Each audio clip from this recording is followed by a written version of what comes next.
El último informe de la UCO revela que Santos Cerdán, hoy en prisión, utilizó su influencia con el gobierno de Marruecos para asegurar a Acciona un contrato de obra y repartirse después las comisiones. En enero de 2019, cuando Cerdán era el secretario de coordinación del Partido Socialista, se sumió a un viaje oficial del ministro José Luis Ábalos para asegurar que Acciona lograse la reforma del puerto de Kenitra. En caso de lograrlo, la trama se aseguraría una mordida del 2% de la operación.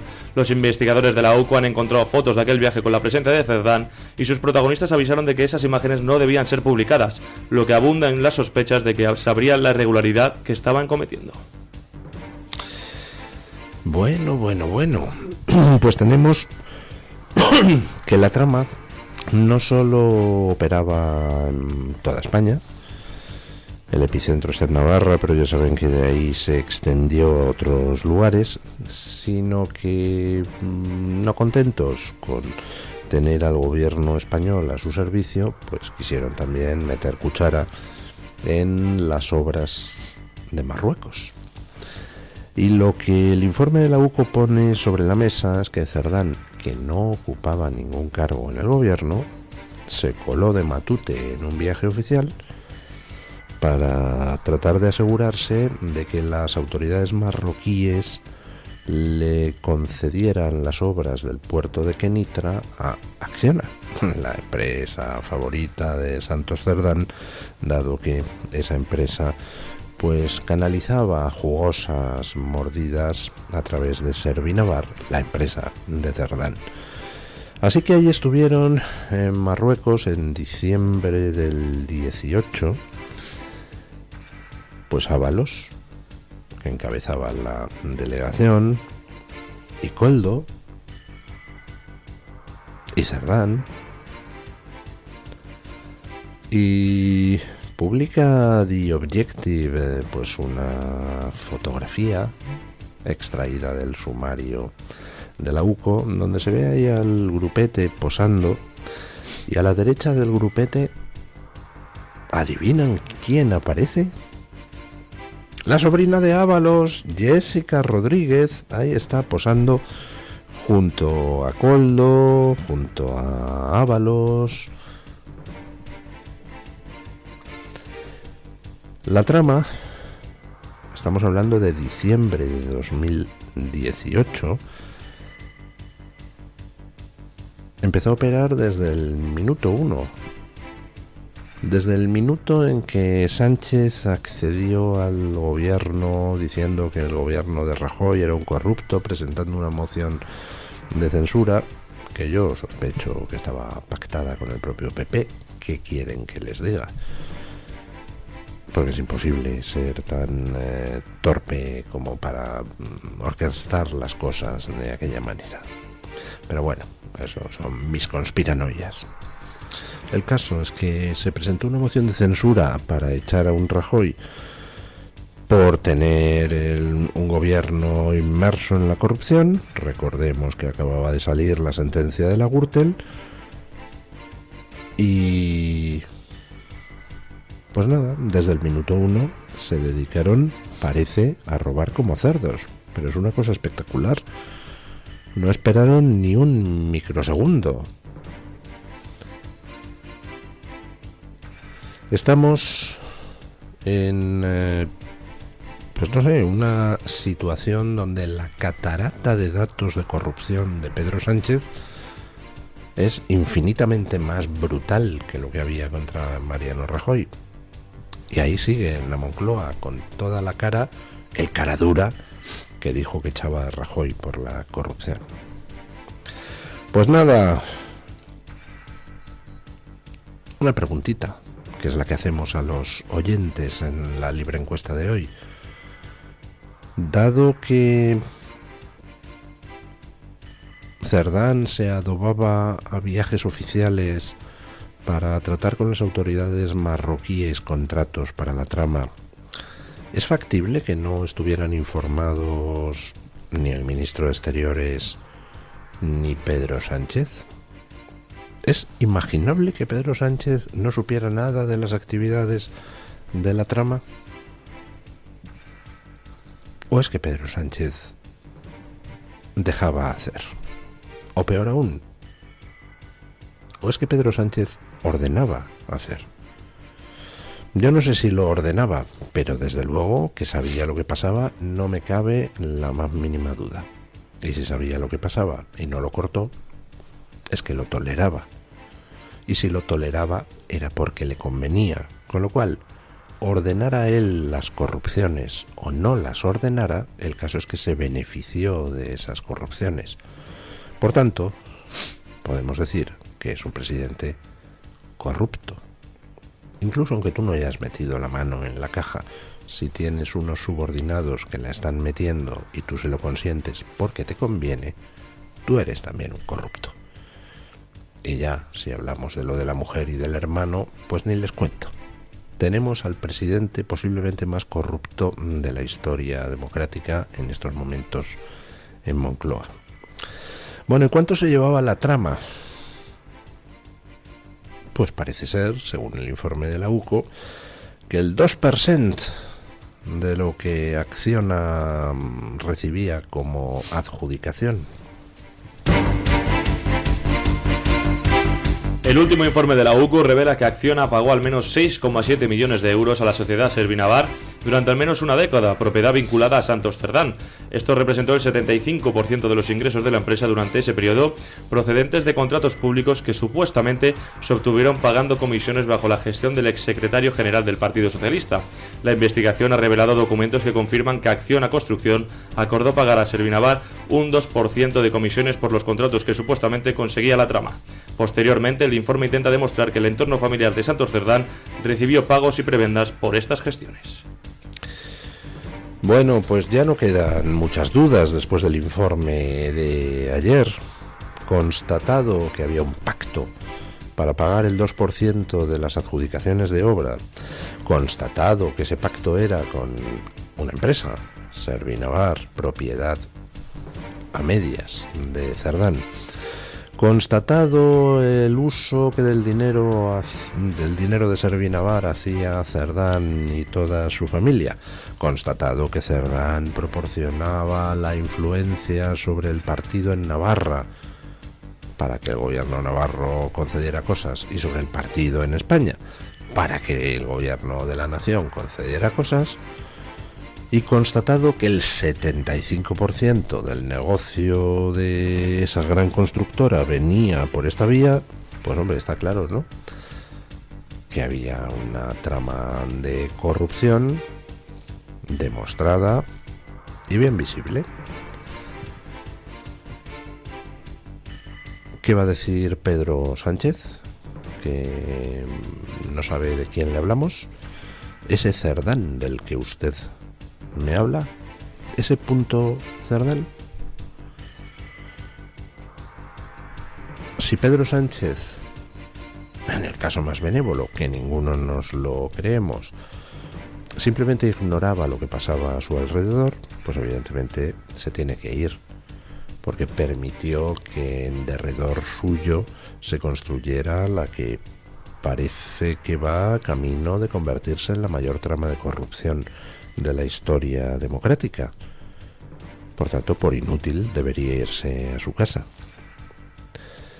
Si no ignoraba lo que pasaba y no actuó, entonces debería irse a su casa por cómplice de la corrupción.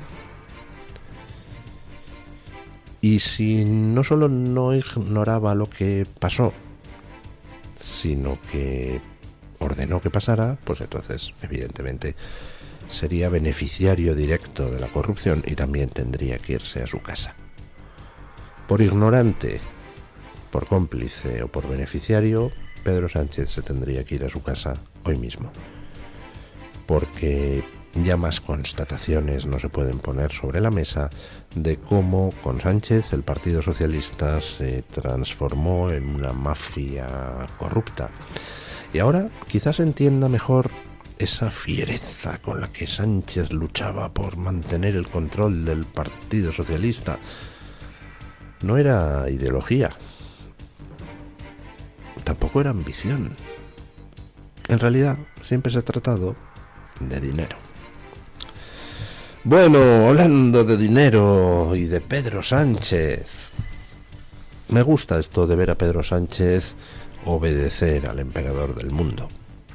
Ayer se reunió Pedro Sánchez con Zelensky y compareció pomposamente para decir que vamos a darle una cantidad enorme de dinero para armas a Zelensky. Escuchen. El presidente ucraniano Zelensky visitó España para ratificar la vigencia del acuerdo bilateral de seguridad que compromete más de 1.000 millones de ayuda anual y que en 2025 se amplía a nuevos convenios de colaboración con la industria militar española. El presidente del gobierno, Pedro Sánchez, explicó que el paquete de este año incluirá 615 millones de euros, de los cuales 100 se dedicarán a la compra urgente de armamento a Estados Unidos en el marco de la OTAN. Además de esos 615 millones de euros, se añaden otros 202 millones para impulsar la reconstrucción de Ucrania, con especial énfasis en sectores como la energía, el transporte y la gestión del agua. En total, 817 millones de euros. En total, estamos hablando, por tanto, de que España va a movilizar 817 millones de euros, primero para apoyar al ejército ucraniano en su defensa por la libertad y la integridad territorial de Ucrania frente al invasor, en segundo lugar, para proteger a su población civil y, finalmente, para impulsar ese horizonte de reconstrucción y de modernización de las infraestructuras dañadas por el neoimperialismo de Putin. Así se defiende la soberanía europea y así se demuestra el compromiso, la coherencia y la solidaridad del conjunto de la sociedad española. Querido presidente, querido amigo Volodymyr, los españoles y españolas estaremos contigo, con el gobierno ucraniano y con la gente de Ucrania. Así que gracias por tu coraje, por tu determinación, por la tuya personal, por la de tu gobierno y también por la del conjunto del pueblo ucraniano, que hoy se bate con dignidad y entereza por su libertad. Tu lucha, vuestra lucha, es la nuestra, y vuestra victoria será la de todos aquellos que creemos en la libertad, en la justicia, en el multilateralismo y en un orden internacional basado en reglas que son las que está hoy violando Putin en Ucrania. La verdad, hay que reconocerle a este tío que tiene más cara que espalda, vamos, con todo el desparpajo. Tu lucha es la nuestra, Volodymyr. Aquí estamos contigo para enfrentarnos al neoimperialismo de Putin. Vamos, tanto se ha enfrentado al neoimperialismo de Putin este jeta, que si sumamos la ayuda que le ha dado España a Ucrania en estos años pasados, desde que empezó la guerra, resulta que esa ayuda es la sexta parte de lo que le hemos pagado a Putin en compra de gas. La sexta parte. Es decir, este que dice, Volodymyr, estamos contigo, resulta que ha estado financiando los misiles y las armas con las que ese neoimperialista de Putin ha estado matando a los ciudadanos del país que dirige Volodymyr. Ha tenido que llegar Trump para decir dos cosas. Punto uno, se acabó comprar gas a Rusia. Me lo compráis a mí, que lo tengo.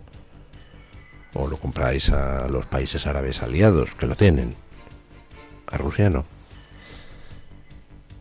Y, por supuesto, España pues ha comenzado a comprar gas de Estados Unidos en vez de a Rusia.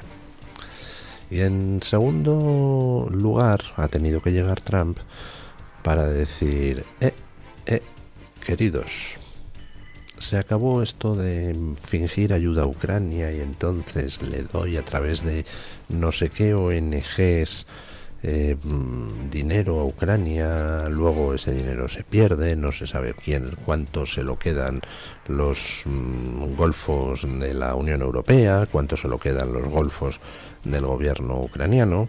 Recuerdan ustedes que hace unos días han tenido que dimitir 2 ministros de Zelensky por otro escándalo, el enésimo, de corrupción. Lo que pasa siempre que empiezas a meter por ahí a intermediarios progres, el dinero desaparece con una facilidad brutal y todo se corrompe. Y ha tenido que llegar Trump para decir, se acabó. Vais a empezar a gastar dinero en armas estadounidenses. Vais a poner vosotros el dinero para que Ucrania me compre a mí armas. Y efectivamente. Y ayer, pues Pedro Sánchez, obedeciendo al emperador del mundo, pues salió a escenificar su decisión de entregarle a Zelensky dinero para que Zelensky le compre a Trump las armas. Por supuesto, pues cada país europeo lo viste como puede, como quiere. Y ayer, pues Pedro Sánchez lo vestía de que solidarios somos en el gobierno español con nuestro amigo Volodymyr. De solidarios nada, habéis estado financiando al enemigo de Volodymyr durante 3 años, hasta que ha llegado Trump. Y ahora lo que estás haciendo, Pedro Sánchez, es meramente agachar la cabecita y obedecer las órdenes. Pero claro, ¿cómo vas a decir eso a la opinión pública? Aquí estoy porque Trump me ha dicho que le dé dinero a Zelensky para que le compre armas a Trump. Pues tendrá que decir que desde el principio hemos estado contigo, Volodymyr, querido amigo. Bueno, ya saben ustedes que en estos momentos pues hay una fuerza aeronaval de tamaño descomunal de los Estados Unidos en las costas venezolanas. Ya saben ustedes que la Casa Blanca ha ido incrementando poco a poco la presión sobre Maduro en la esperanza de que no les obligue a recurrir a la fuerza. Simplemente ha ido acumulando lo necesario para que Maduro entienda que su tiempo ha acabado. Y de hecho le han dado a Maduro un ultimátum. El 24 de noviembre será legalmente declarado jefe del cártel de los soles y amenaza terrorista contra Estados Unidos, lo cual a partir de ese momento da manos libres a Trump para hacer lo que le dé la gana. Bueno, pues Maduro, por supuesto, como ha hecho siempre a lo largo de la última década, cuando ve que está acorralado, ¿qué hace? Pues ofrece negociar, ganar tiempo. Y al final siempre se ha salido con la suya, gracias a los golfos de los políticos europeos que le han permitido salirse con la suya y siempre le han concedido más tiempo. Después de cada trampa electoral, después de cada nueva oleada de represión, ahí estaban los Borrell de turno y la demás gente de la Unión Europea dispuestos a darle más tiempo a Maduro y a desactivar a la oposición. Por supuesto, siempre con concesiones de prospecciones mineras y petrolíferas para tal país europeo, tal compañía europea. Bueno, pues ahora Maduro se ha encontrado con que por primera vez nadie le va a dar más tiempo. Escuchen. Según informa el New York Times, el gobierno de Estados Unidos habría rechazado una propuesta del presidente venezolano Nicolás Maduro de dimitir tras un periodo de 2 años en el marco de negociaciones extraoficiales. Las negociaciones habrían sido autorizadas por el presidente Donald Trump para explorar soluciones a la crisis en Venezuela. Trump dio su visto bueno a los planes de la CIA para operaciones que podrían tener como objetivo preparar un campo de batalla para acciones futuras. Algunos integrantes del gobierno de Maduro ofrecieron a la administración Trump un proceso de transición de 2 a 3 años. El objetivo de esta transición era garantizar una renuncia ordenada. Sin embargo, la Casa Blanca considera inaceptable que la salida de Maduro se retrase. Bueno, pues Maduro ha intentado lo de siempre. Abrimos un proceso de negociación, transición ordenada, para luego, al final, pues terminar quedándose en el poder. Además, coge y le dice a Trump, a quien le quedan 3 años de mandato, le dice, bueno, un proceso de transición ordenada de 2 a 3 años... Vamos, que me espero aquí a que te vayas de la Casa Blanca y cuando tú te vayas yo, Maduro, seguiré. Y Trump le ha dicho pues que se fume un puro y que no hay plazo ninguno y que el ultimátum vence el 24 de noviembre. Al parecer, lo que la Casa Blanca le ha hecho llegar a las autoridades venezolanas es pues que estaría dispuesta a que se vayan del país sin ser linchados por la multitud. Pero a nada más. Y María Corina Machado, de hecho, hace un par de días ha hecho público ya una especie de decálogo. Bueno, no es un decálogo porque eran 13 puntos. Una especie de manifiesto, de programa de gobierno para el día después de Maduro. Ya está todo listo para el desenlace. Esperemos que ese desenlace pues sea pacífico, en el sentido de que estos asesinos asquerosos del gobierno venezolano se larguen de Venezuela y dejen de hacer daño y dejen paso a la democracia, dejen paso al legítimo presidente que se llama Edmundo González. Si no es así, pues habrá derramamiento de sangre. Pero vamos, estoy seguro de que la sangre que se va a derramar va a ser la de los canallas que han estado torturando, asesinando, oprimiendo, expoliando al pueblo venezolano. Porque ningún venezolano va a dar la vida por defender a este payaso asesino de Maduro, ni al payaso asesino de Diosdado Cabello, ni a los hermanos Rodríguez, ni a Vladimir Padrino. Yo que estos de la cúpula del régimen, me cogía el avión y me piraba para Moscú. Pero vamos, que hagan lo que les dé la gana. Los acontecimientos seguirán su curso. Parece que Maduro va a seguir tocando las narices hasta el final. Tiene hasta el día 24 de plazo. María Corina Machado sacó hace un par de días un manifiesto programático de lo que hará el gobierno venezolano una vez que Maduro caiga. Y ayer pues hubo respuesta del régimen. Aunque tampoco sabemos de qué parte del régimen, porque está ya en una situación donde no se sabe muy bien quién ordena qué y contra quién. Quién está jugando contra quién y quién va a traicionar a quién. Pero el caso es que ayer el gobierno de Maduro, o una parte de él, respondió al manifiesto de Corina Machado intentando asesinar a uno de los miembros del equipo de María Corina Machado en Chile. Escuchen. El equipo de María Corina Machado denunció un intento de atentado contra Alexander Maita, director del Comando con Venezuela en Chile y una de las principales figuras de las fuerzas democráticas venezolanas en ese país. Según el comunicado difundido por la organización, Maita fue interceptado en Santiago por 4 hombres armados la tarde del 18 de noviembre. 2 de los atacantes con armas de fuego intentaron intimidar y amenazar de muerte a Maita, que consiguió escapar ileso. El Comando con Venezuela subraya que este ataque no es un hecho aislado y lo vincula con una supuesta represión transnacional ejercida por el régimen de Nicolás Maduro contra opositores en el exterior. El comunicado expresa el respaldo total de con Venezuela a Alexander Maita y advierte que este tipo de ataques busca intimidar y frenar la lucha democrática venezolana. Bueno, si ese es el camino que ha escogido Maduro, pues alea jacta est, que suele decirse. La suerte está echada. Por cierto, creo que es un mito eso de que Julio César dijo aquello de alea jacta est cuando cruzó el Rubicón. Pero bueno, sea como sea, la suerte está echada. Le queda a Maduro una semana antes de que venza el ultimátum.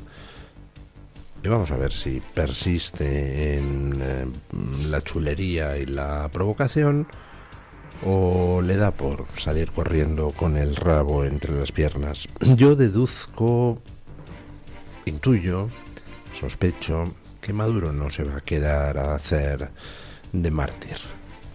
Maduro es un cobarde, como todos los que le acompañan en la cúpula del gobierno venezolano, que simplemente es chulo porque tiene las armas detrás. Yo diría que se va a pirar, pero bueno, veremos. Hay alguno en el gobierno venezolano que sí que es más fanático. Diosdado Cabello. A lo mejor ese opta por hacerse el mártir. Los demás, los hermanos Rodríguez, Vladimir Padrino, Maduro, vamos, yo creo que si por ellos fuera ya estarían fuera de Venezuela. Veremos cómo se desarrollan los acontecimientos, pero desde luego ya la fuerza militar necesaria para echar a Maduro está dispuesta. Tiene un despliegue aeronaval Estados Unidos como no ha tenido en muchos sitios a lo largo de la historia. El bloqueo del narcotráfico es total en las costas venezolanas, ojo, y también en las costas colombianas, en el otro lado del continente. Ya no tiene Maduro las fuentes de financiación tradicionales, a través del tráfico de droga, y ya solo le queda pues o aceptar las condiciones, que por supuesto pasan por su salida inmediata del poder, o pues no sé, morir en plan mártir allí en el Palacio Presidencial o en alguno de los búnkeres en los que suele refugiarse, que por cierto Estados Unidos tiene la lista y ubicación de todos y cada uno de ellos.